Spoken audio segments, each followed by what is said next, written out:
Hello, parents, and in some cases, students. I hope that the communications you get from the school are helpful. We thought it would be very appropriate to communicate with you more frequently than every couple of weeks.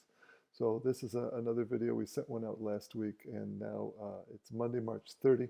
And just a few updates from the school. First of all, we're grateful for the safe return of our South Africa team.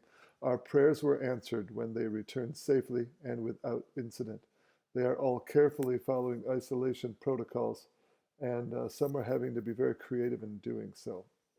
I would like to spend some time talking with you today about finances of the school. We do the best we can over time to manage in a stewardly way the finances that are entrusted to us.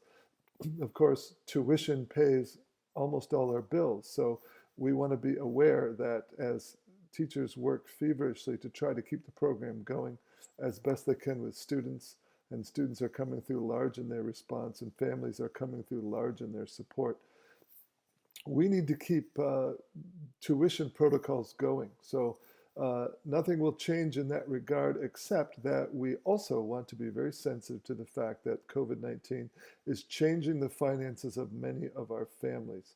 So if you are a family that has reduced income or job loss as a result of COVID-19, and you would like to request of the school that we adjust the timing of your tuition withdrawals, please let me know.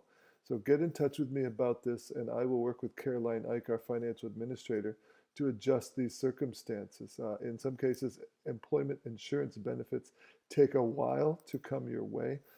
So if that is your situation and you want to defer payments for a month or even two, please let me know. For those cases where families are hit significantly harder, we will be taking steps to structure some help for families in addition. So we will get word about that out to you soon. A few comments about what we're doing with program. The teachers, as I said, are working hard to keep learning continuing forward. And we hope that it's working out for your family, and we're attentive to your feedback about this, most of which has been extremely positive. So we're grateful that that's the case. We would encourage parents to continue to support each other and share with each other in the EDSB threads. There's a grade 9, a grade 10, a grade 11, and a grade 12 thread that are available to parents to connect with each other. And of course, if you have messages directly from me or any teacher, please continue to connect with us directly. And we also encourage you to have your kids connect with teachers directly if there are challenges impacting their learning, if they're finding things overwhelming, if they're missing things, if they're confused. Please talk to your teachers. That's what we're here for. Parents, we ask that you continue to support us in having students learn at the appointed learning times. The students know the routines of the day and the schedule, and their learning time should follow that. That doesn't mean there won't be time at night where they need to catch up or do homework, but we really want them to check in during the day, and as much as possible at night, check out so that they're not on their screens all the time. So if you need your son or daughter to have some latitude extended to them with timing, please talk to your teachers about this. There are a couple questions that have come our way about program that I'd like to address here. And the first is, many have asked how long this will go on. And well, I just don't know, but we did say initially that we would do this kind of remote learning through April 3. I can tell you now that it will certainly go longer than that. I can't say how long it will go. We shouldn't be in a situation where we're jumping ahead of what the province is saying about when schools will be back in session or workplaces and so on. So we just don't know. But we need you to also understand that we're not just filling in time here. Some have asked us, is this work we're doing actually directed toward credits for their diploma? And the answer is, of course. We have been careful to follow guidelines that have been previously put out by the Ministry of Education Ontario for remote learning. So we're following those guidelines, and everything we're doing is contributing to the learning of students toward credits. So we could go the rest of the school year this way and still offer credits. It may even happen that way. Time will tell.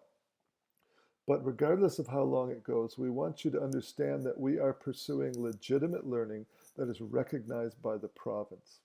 The next thing about program I want to note to you is that we are making plans for chapels every Wednesday morning. Wednesday will be the special day in the mix of the days of the week, in that it will be our late start day, so school will start at 9:30 with chapel. Our teachers will be doing R&D time before school and up to 9:30, but at 9:30 we will have chapel, and we're asking students to queue into chapel. You'll get instructions about how to do that. We will keep it under half an hour so that learning can begin at 10 o'clock with the regular classes.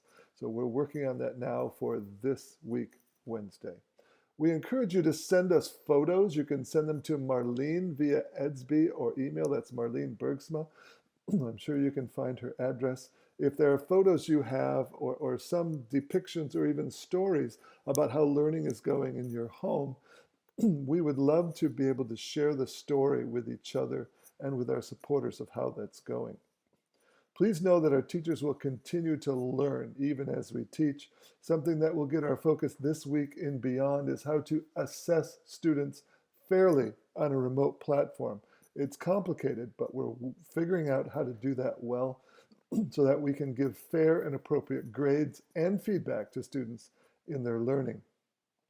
As God's people, let's remember the words that the Lord spoke to Joshua in Joshua 1 verse 9, where he said, "Have I not commanded you? Be strong and courageous. Do not be terrified or dismayed, for the Lord your God is with you wherever you go." So go, which in this case means stay physically, but go forward in connecting, in learning and developing and blessing your families and blessing others online or from a safe distance. Go in his strength as he blesses you with his continued presence. We'll talk to you later this week. Take care.